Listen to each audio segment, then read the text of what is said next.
In 3 minuti il TG del quotidiano La Nazione Siciliana. Le accuse della Corte dei Conti alla Regione. Nel corso della sua relazione all'inaugurazione dell'anno giudiziario 2024 della Corte dei Conti per la Regione Siciliana, il procuratore Pino Zingale ha pronunciato parole molto forti nei confronti della Regione in relazione alla vicenda del rendiconto del 2020. Ha parlato di mala gestio e di constatata artificiosa dilatazione del potere di spesa. Abbiamo un profondo rispetto per la magistratura, ma in questo caso non ci troviamo davanti a una sentenza, bensì a una valutazione di un magistrato dalla quale dissentiamo profondamente nel merito e abbiamo qualche perplessità anche nel metodo. Ponte sullo Stretto, inizio dei lavori previsti per l'estate.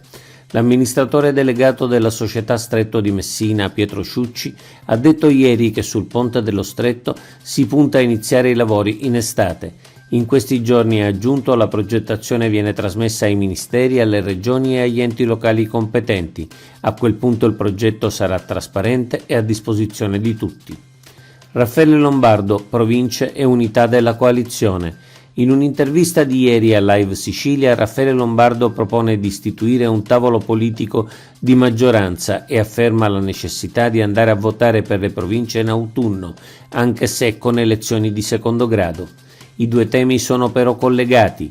Chiediamo a Raffaele Lombardo e a tutti i partiti del centrodestra: se si svolgeranno le elezioni di secondo grado per le province, ci si atterrà alle decisioni del tavolo regionale o si faranno accordi locali?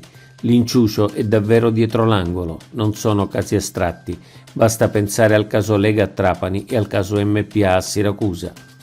Tributi da sospendere per le aziende agricole.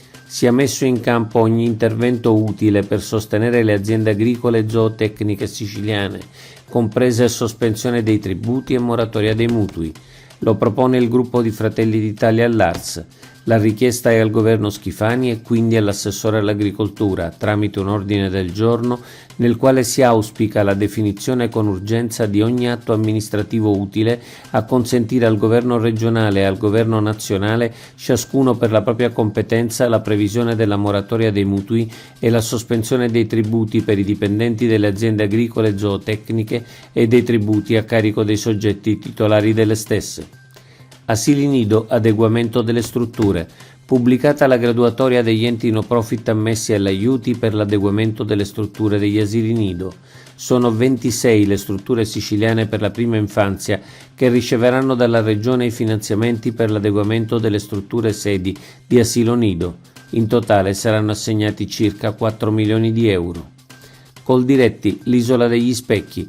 La Sicilia sta diventando l'isola degli specchi. Inizia così la lettera aperta che Coldiretti Sicilia ha inviato al presidente Schifani sul fotovoltaico.